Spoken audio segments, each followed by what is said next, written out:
So I showed up on Tuesday, then it becomes cut weight focus. Focus all on cut weight, nothing else. Then the third stage, that's where the fun becomes. You know, you already did the hard work. You prepared yourself the best you could. You've done this, you've done that, and now it's just about time to, so right now it's just focus on making the weight and then move forward. How helpful was Kelvin Gastelum on your training?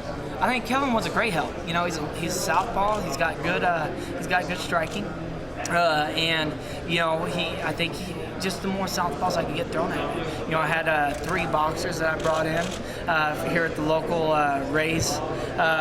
Tony Cabello's, he's got a boxing gym in Fort Worth, and he brought in some boxers that are southpaw, and I needed somebody with MMA, and that's where Kelvin did a great job helping me out and giving me that MMA. So having the belt is an obsession for you. I mean, a lot of people consider you a champion. This is what happened in 167. So having the belt makes any difference? Yeah, it does. Different pay. And right now I'd be sitting with it. You know what I mean? So yeah, the belt is an obsession. Every fight is to get to that thing. Every fight is to hold that. And then after that you forget about it and you try to get you another one. You know what I mean? That's been my thought process since I started fighting.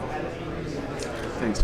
Thank you. Hey, Johnny, what's your thoughts on Kenny Monday and Rich Cho getting the one-night 8-man elimination tournament format approved in Oklahoma?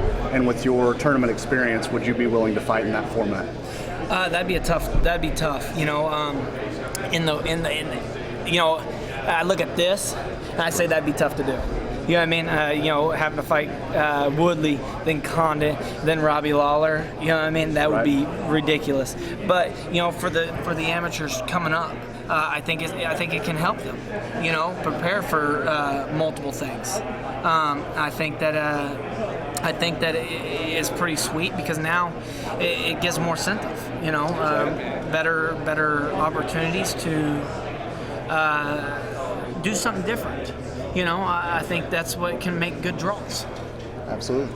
Thanks, man. Carlos Condit was just saying he'd like to see title eliminators go to 5 rounds. What are your thoughts on that? Oh, I don't care. Now that I've done 5-round fights, it doesn't bother me. Realistically, I always told everybody, you got to earn 5 rounds.